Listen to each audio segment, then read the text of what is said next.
Béni soit Dieu, maintenant et toujours.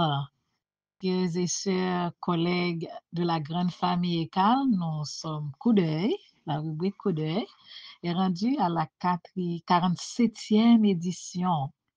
Alors, notre topic, notre thème du jour, c'est le cancer en vue de la mode de vie.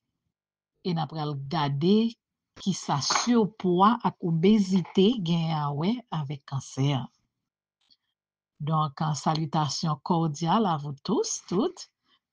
Et je profite pour m'excuser auprès de mon compère au père Eddy pour ne pas pouvoir donner suite à son feedback sur la 46e édition par accident. Hein? C'est pas fait exprès.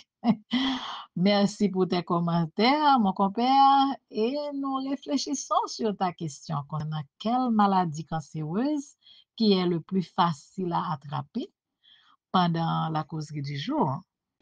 Et merci aussi à tous ceux et celles qui ont pris du temps pour jouir des petits conseils de santé sur la prévention concernant le cancer et sur ce sujet de grande importance pour notre longévité.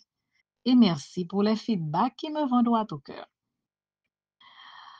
Alors, les experts de santé nous rappellent qu'il n'y a pas de cancer facile à attraper, mais certains facteurs de risque peuvent augmenter la probabilité de développer certains types de cancers. Par exemple, le cancer du poumon est fortement associé au tabagisme. De même, les cancers de la peau, comme le mélanome, sont souvent liés à une exposition excessive au soleil sans protection adéquate. Donc, il est important de noter que le développement du cancer dépend de nombreux facteurs, y compris la génétique, le mode de vie et l'environnement. Donc, en ce qui concerne la rubrique coup d'œil, l'accent est toujours mis sur le mode de vie pour prévenir et guérir. Et aujourd'hui, nous allons voir comment l'obésité peut entraîner des dérèglements hormonaux et un état inflammatoire chronique, ce qui peut favoriser la prolifération des cellules cancéreuses. Et il est rapporté que l'obésité est associée à un risque accru de développer plusieurs types de cancers. Et les plus courants, c'est-à-dire les cancers plus couramment liés à l'obésité, sont le cancer du sein après la ménopause, cancer du côlon et du rectum, cancer du rein, cancer de l'endomètre, corps de l'utérus, cancer du foie, cancer du pancréas, cancer de l'œsophage, cancer de la vésicule biliaire, cancer de l'estomac, cancer de l'ovaire. Gen l'autre, oui, mais ça est plus courant. Donc, l'obésité peut entraîner ces dérèglements hormonaux et un état inflammatoire chronique qui favorise justement la prolifération des cellules cancéreuses.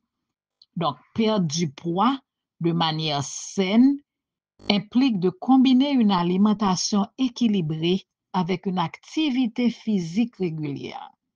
Selon les experts de la santé, il y a des stratégies qui peuvent nous aider à perdre du poids de manière saine et à maintenir des résultats à long terme. Alors, nous toujours parlé de l'alimentation, nous toujours parlé de l'activité physique et mode de vie en lui-même. Alors, comme alimentation, qui est capable de favoriser on réduit sur surpoids de poids, c'est adopter une alimentation équilibrée, c'est-à-dire consommer une variété d'aliments riches en nutriments, des fruits, des légumes, des protéines maigres, des grains entiers et des graisses saines. Savoir contrôler les portions Manger des portions appropriées pour éviter de consommer trop de calories.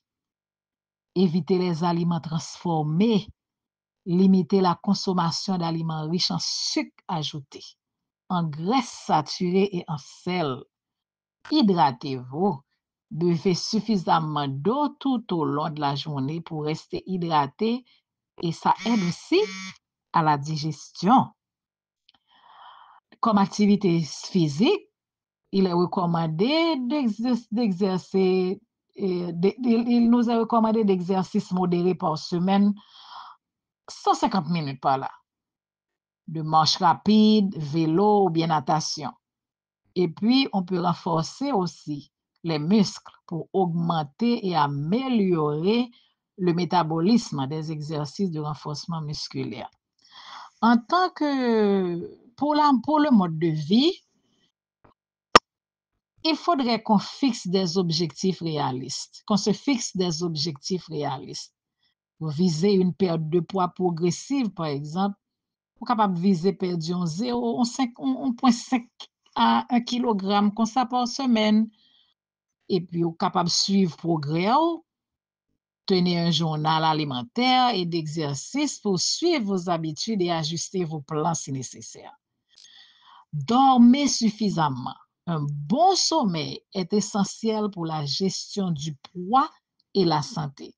Et en dernier lieu, il faudrait consulter un professionnel de la santé avant de commencer un programme de perte de poids. Il faut un docteur. Oui? Il est recommandé de parler à son médecin, à un nutritionniste pour obtenir des conseils personnalisés. Aussi, il faut chercher du soutien. Envisager de rejoindre un groupe de soutien ou de travailler avec un coach, un monde qui est spécialisé pour aider à rester motivé. Donc, sur ce, je vous laisse avec des ressources. Je vous un lien pour nous sur poids et obésité, capable de plus sur comment vous réduire le risque cancer. Et puis, pour le côté pratique, cette semaine, je vous suggère la désintoxication naturelle. Trois petits bagages bien simples. Ou cap désintoxifier avec de l'eau, ou cap faire avec un fruit que les mûres, ou cap faire avec l'ail. Avec l'eau, ou capable l'eau désintoxifie l'organisme qui est saturé par une mauvaise alimentation. Ou on est bon, ou boire de l'eau, ou boire autant que possible de l'eau pour journée. Mais moi-même, je fais bouillir mon eau. Je ne bois pas de l'eau ni dans la bouteille, ni filtré, moi bouillir de l'eau. J'aime prendre l'eau à l'intérieur et puis me bouillir. Donc, mûr c'est un fruit qui purifie sang monde. Les rend corps plus résistant. Et puis l'ail. L'ail purifie le corps car il contient du soufre qui favorise l'élimination des toxines dans l'organisme. Si vous avez manger yon dans l'ail chaque jour, il est bon pour vous. Mais il ne faut pas oublier, toujours penser à adopter un mode de vie sain, incluant une alimentation équilibrée et une activité physique régulière peut aider à réduire le risque de ces cancers que nous avons cité qui nous capable de prendre à travers si nous avons surpoids si nous avons surpoids, si nous avons expérimenté surpoids et puis obésité. Pour toute préoccupation spécifique, il est toujours préférable de consulter son médecin, consulter un professionnel de la santé. Nous pas plus long que ça, je dis, hein?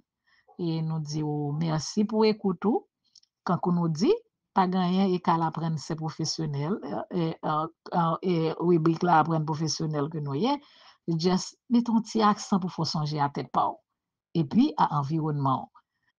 Toujours dire, et qu'elle a tout ça le besoin, membre qu'elle a tout ça le besoin, toute connaissance que besoin pour vivre en santé, pour kembe bien-être. Mais ça va coûter rien si chaque vendredi, nous venons faire un petit rappel, pas vrai? Et je dédie ce programme pour honorer Maître Octave qui célébrait son anniversaire de naissance.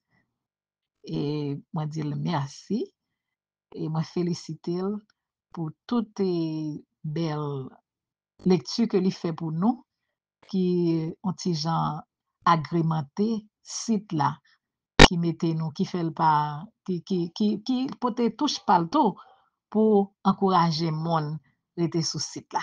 Merci beaucoup, Maître Octave. Je te souhaite encore une longue vie en santé robuste et en bien-être psychologique, émotionnel, physique, matériel, financier, sur toutes les lignes. Merci et bon week-end.